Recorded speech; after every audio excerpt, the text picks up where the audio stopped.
I'm old. Musically, I mean. I play the Erhu, an instrument 1,000 years older than the violin, and there are so many modern-day musical genres and eras that make me think, oh wow, I have no idea how this works, but this is cool. But it probably wouldn't work that well with the Erhu. I mean, the scales and harmonies sound really different, and no! You know what? Even if trying to combine these newfangled music genres with my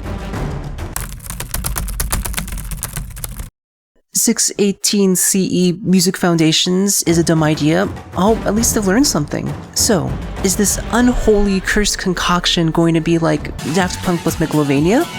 Or like the time Dr. Doofenshmirtz tried to combine his favorite pet with his favorite ice cream? So cold. Yeah. I guess we'll just have to dive in and find out.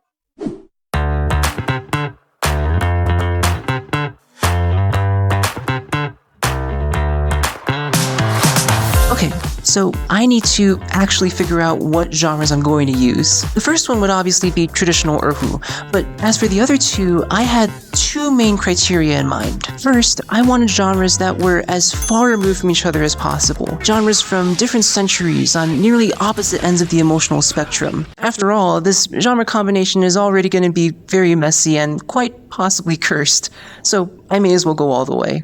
And second, I had to know little to nothing about the two additional genres I picked. My philosophy going into this was very much, 1, I am stupid, and 2, I can learn. So I specifically wanted the genres that I was the stupidest in so that I could maximize the amount of stuff I learned. And after thinking about it for a while, two main genres popped out at me.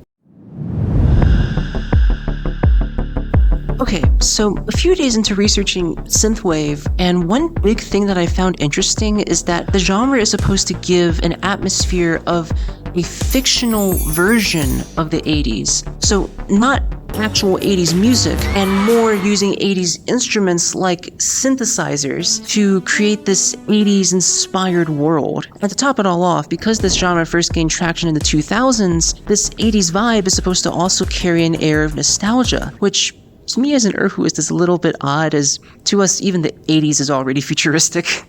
Researching the genre definitely made me feel dumb, so that was a good sign. I felt like I could learn a bunch of new stuff, so I went ahead and got dirty with trying to make some synthwave. Okay, so I got my audio software here, and I guess I'll just get started. How do I get a synth?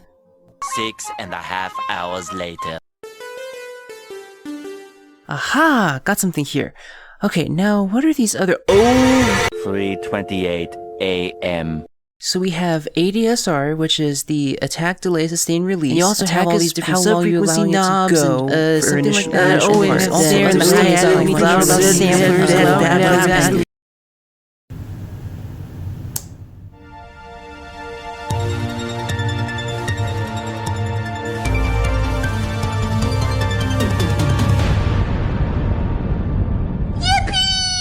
I've got something that somewhat resembles synthwave. Granted, the tempo is a little bit faster than the synthwave tracks that I've listened to for reference, but the faster tempo should make it easier to add in the second genre.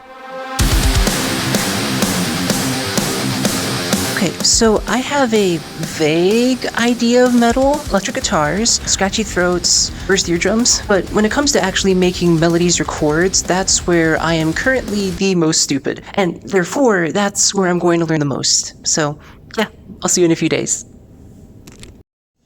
Hello, it's a few days later, definitely not a few weeks later, and metal has some really cool music theory behind it. But the most interesting thing for me is that I seem to have absorbed a lot of the theory knowledge as if it were a subgenre of traditional Erhu. I promise, I'm not crazy. While synthwave didn't really seem to have all that many characteristic scales or chord progressions, I was able to find this really helpful metal music theory video that essentially opened the doors for me. So, for example, I learned about the scale called the Metallica scale, which is described as a minor scale with an added flat 2 and flat 5.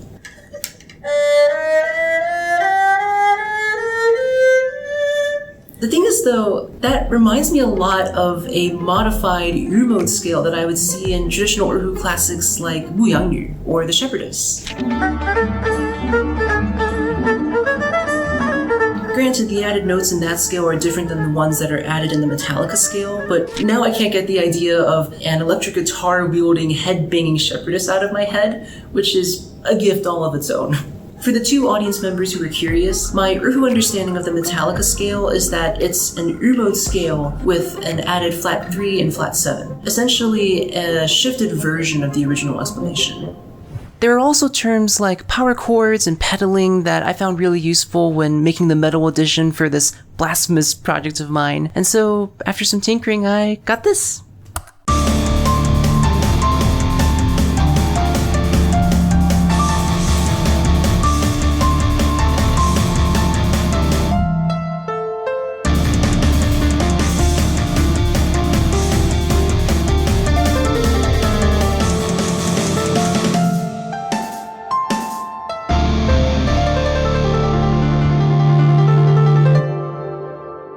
And now we're back to my home, traditional Erhu. And I guess this is where it gets a little bit tricky, because really, just the fact that my foundations are in traditional Erhu means that I very likely subconsciously lean towards Erhu-like melodies when making the synthwave and metal parts. So really, besides adding some traditional accompaniment instruments like guzheng or churi, what else could I really do? The answer is story. I've mentioned this in previous videos, but to summarize, one of the core aspects of traditional Erhu classics is story. And I'm not just talking about an overall vibe or aesthetic, I'm talking about the musical version of detailed biographies about specific people, or the development of specific landmarks or locations. So what story could I add that would be compatible with the vibes of both synthwave and metal? Maybe it was the stress talking since I was doing all of this around finals, but the big emotional storyline that struck out to me out of all things was recovering from burnout, or rather the whole cycle of eustress followed by distress followed by burnout. I'm dry, Perry the Platypus, dry, and the summer just keeps going on and on. It feels like it's been going on for like 4 years. And then rediscovering one's source of inspiration and motivation for that last desperate kick of adrenaline to finish whatever exam or project that needs to be done. Synthwave could help give the vibes of nostalgia, of slowly working and plodding through tasks, while the metal could provide the adrenaline and speed boost to get across the stressful side of things. Interweave the whole thing with an Erhu melody that can speed up or slow down depending on the mood, and I think we got ourselves a pretty cool story. Or at least one that can encapsulate my time trying to learn so many new things at once. But yeah, with the story out of the way, allow me to go ahead and show you the final cursed musical Cockroach Ice Cream. Enjoy.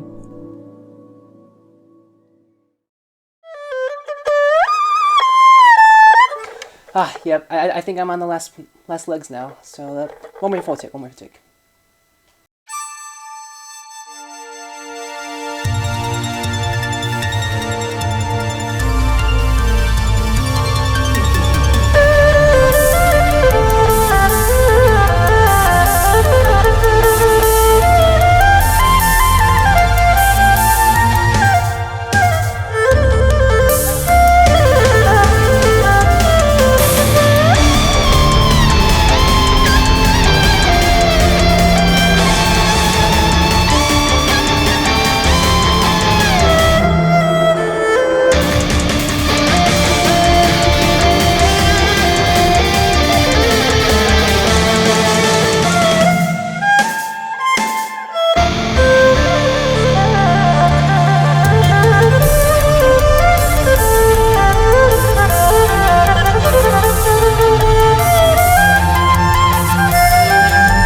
Okay.